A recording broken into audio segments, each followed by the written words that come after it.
Hello everyone, welcome back to my channel Allrounder. आज मैं आपके सामने बहुत ही प्यारी स्टोरी लेकर आई हूँ। आशा है कि आपको भी ज़रूर पसंद आएगी।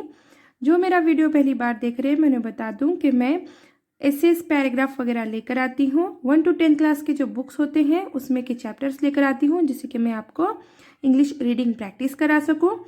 और साथ ही मैं ट्रांसलेट करके बताती हूँ हिंदी में। वर्ड टू वर्ड ट्रांसलेशन होता है ये, और बहुत ही एकदम करेक्टली ट्रांसलेट करने की पूरी कोशिश करती हूँ। और साथ ही मैं वर्ड मीनिंग बताती हूँ, जिससे कि आपकी वोकैबुलरी इम्प्रूव हो। तो चलिए हम हमारे चैप्टर को स्टार्ट करते हैं। इस स्टोरी का नाम है द मंकी जज। मंकी यानी बंदर, जज यानी कि न्यायाधीश। द मंकी जज यानी कि बंदर न्यायाधीश।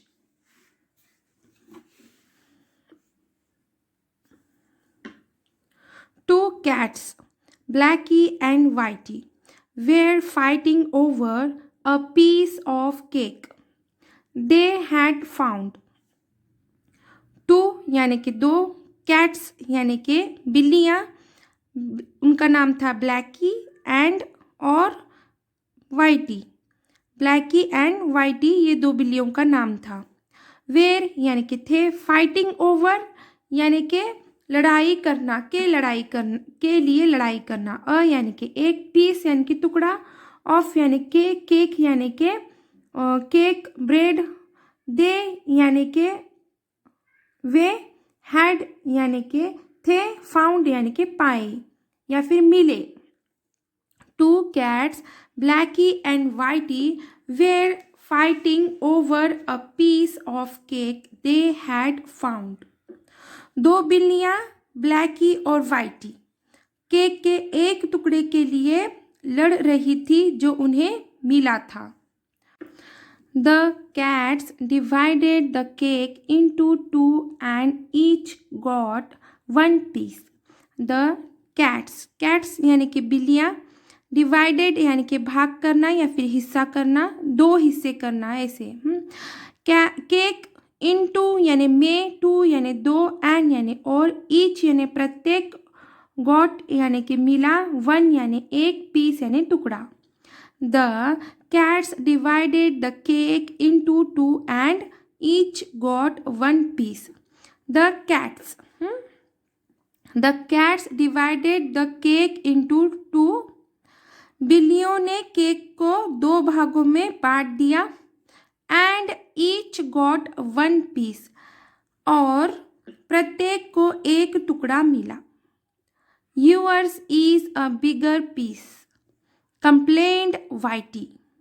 यूअर्स यानी तुम्हारा, इज यानी है, अ यानी एक, बिगर यानी कि बड़ा, पीस यानी टुकड़ा, कंप्लेन्ड यानी कि शिकायत। वाइटी जो बिल्ली है वो शिकायत कर रही है। तुम्हारा एक बड़ा टुकड़ा है, तुम्हारा एक बड़ा टुकड़ा है, ये वाइटी शिकायत कर रही है। Yours is a bigger piece, तुम्हारा बड़ा टुकड़ा है, शिकायत कर रही है। नो यूअर्स इज, नो नहीं, यूअर्स इज तुम्हारा है, नो नहीं, यूअर्स इज तुम्हारा है। वाइटी जब कंप्लेंट कर रही है तो ब्लैकी क्या बोल रही है? नहीं, तुम्हारा है। You gave me the smaller one, replied Blackie.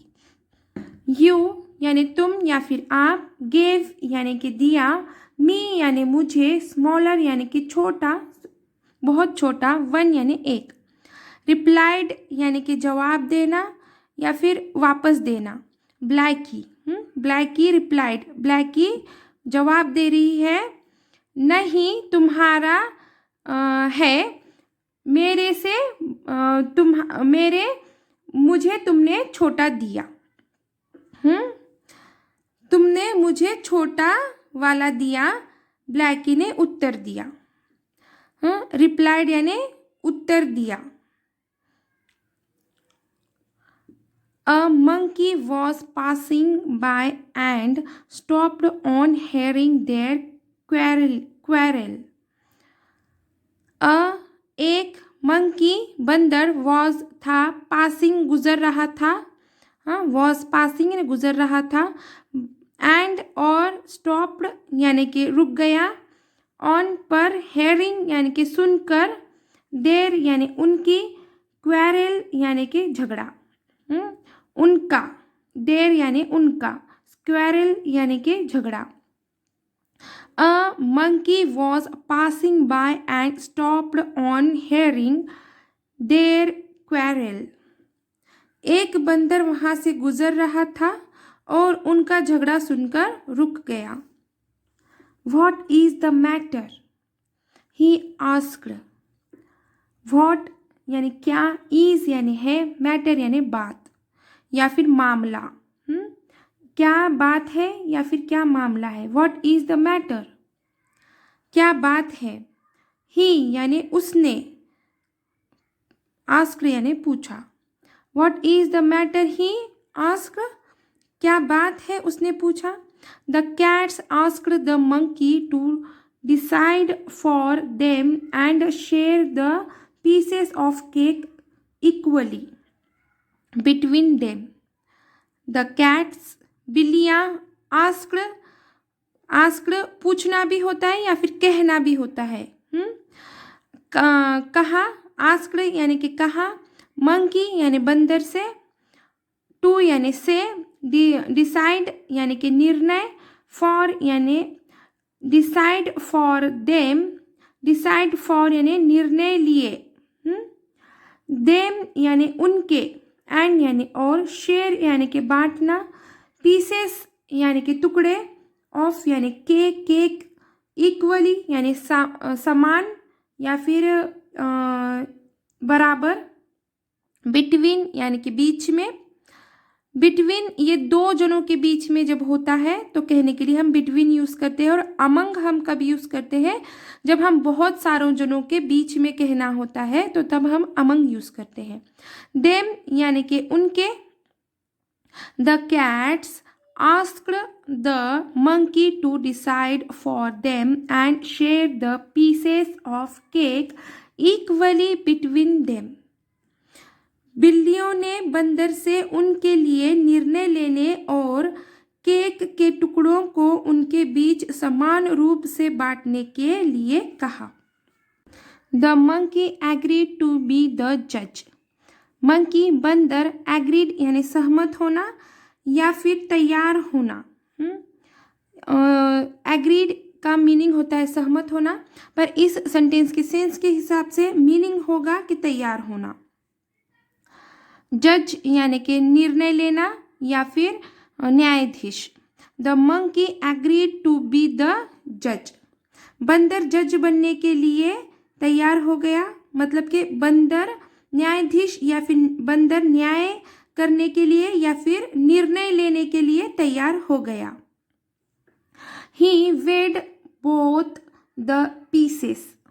He वह, weighed यानी कि वजन किया, both यानी कि दोनों का, pieces यानी कि टुकड़े। He weighed both the pieces. उसने दोनों टुकड़ों का वजन किया। This one seems bigger, said the monkey, looking at the piece on the left. This यह, one यानी एक, seems यानी कि महसूस होना। seems का मीनिंग महसूस होना होता है, फिर इस सेंटेंस के सेंस के हिसाब से इसका मीनिंग है लगता या फिर लगना। बिगर यानी कि बड़ा, सेड यानी कि कहा, मंकी यानी कि बंदर, लुकिंग यानी कि दिख रहा, पीस यानी कि टुकड़ा, ऑन यानी पर, लेफ्ट यानी कि बाया। This one seems bigger, said the monkey, looking at the piece on the left. यह तो बड़ा लगता है, बंदर ने बाईं ओर के टुकड़े को देखते हुए कहा। Let me bite some of it and make it equal. Let यानी कि आज्ञा देना या फिर आज्ञा पाना या फिर आज्ञा मांगना। किसी से हम कुछ कहते हैं कि जाओ या करो या फिर करूं क्या, या फिर करना है क्या, मतलब नहीं क्या, आज्ञा देना, आज्ञा पाना और आज्ञा मांगना। लेट यूज़ करते हैं हम तब। मी यानी मुझे, बाइट यानी कि काटना, काटना भी होता है, पर इस सेंटेंस के सेंस के हिसाब से इसका मीनिंग है कि टुकड़ा ले लिया, खाया। इट लेट मी बाइट सम यानी कुछ ऑफ यानी के, इट यानी इसमें, एंड यानी और, मेक यानी के मेक यानी कि बनाया, इट यानी इसे, इक्वल यानी के बराबर यानी समान। Let me bite some of it and make it equal, मुझे इसमें से कुछ टुकड़ा खाना होगा, दो और इसे बराबर करने दो। मतलब दो, ये मीनिंग का किस लिए है कि आज्ञा मांग रहा है वो, आज्ञा मांग रहा है मतलब दो।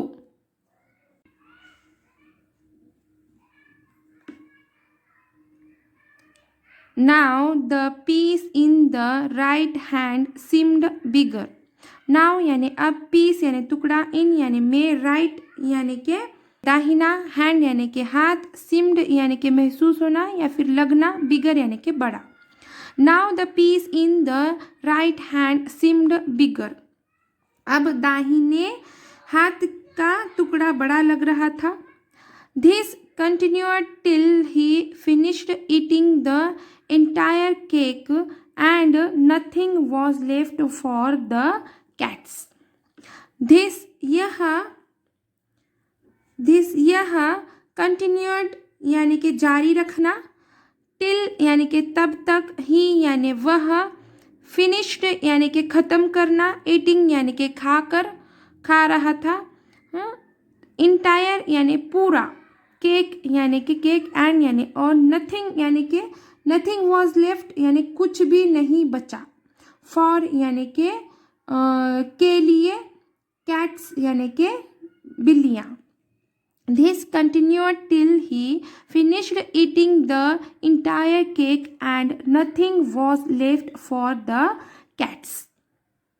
यह तब तक जारी रहा जब तक उसने पूरा केक नहीं खा लिया और बिल्लियों के लिए कुछ भी नहीं बचा। Having his stomach full, the monkey jumped away happily as Whitey and Blackie. Having his यानी अपना, स्टमक यानी कि पेट, फुल यानी भरकर, पूरा भरकर, मंकी यानी के बंदर, जंप्ड यानी के उछल पड़ा, जंप्ड अवे यानी उछल पड़ा, हैप्पीली यानी कि खुश होकर, एज यानी कि जैसे या फिर तरह, वाइटी एंड और Blackie. Having his stomach full the monkey jumped away happily as Whitey and Blackie. अपना पेट भरकर बंदर खुशी से वाइटी और ब्लैकी की तरह उछल पड़ा। तो यहीं पे हमारी स्टोरी खत्म होती है। इसका मॉरल है, moral, when two people quarrel a third person can take advantage. When यानी जब, टू यानी कि दो, पीपल यानी कि लोग या फिर व्यक्ति, क्वेरल यानी कि झगड़ा। व्हेन टू पीपल क्वेरल, दो लोगों के बीच के झगड़े में, a third person can take advantage, third person यानी कि तीसरा व्यक्ति, कैन यानी सकना, टेक यानी कि लेना, एडवांटेज यानी कि फायदा। A third person can take advantage, तीसरा व्यक्ति फायदा ले सकता है। इसका मॉरल है। तो thank you, thanks for watching. पूरा वीडियो देखने के लिए थैंक यू। और प्लीज़ मेरे वीडियो अगर से आपको पसंद आया होगा तो प्लीज़ लाइक कीजिए, सब्सक्राइब कीजिए और प्लीज़ शेयर कीजिए और कमेंट ज़रूर कीजिए। Thanks for watching.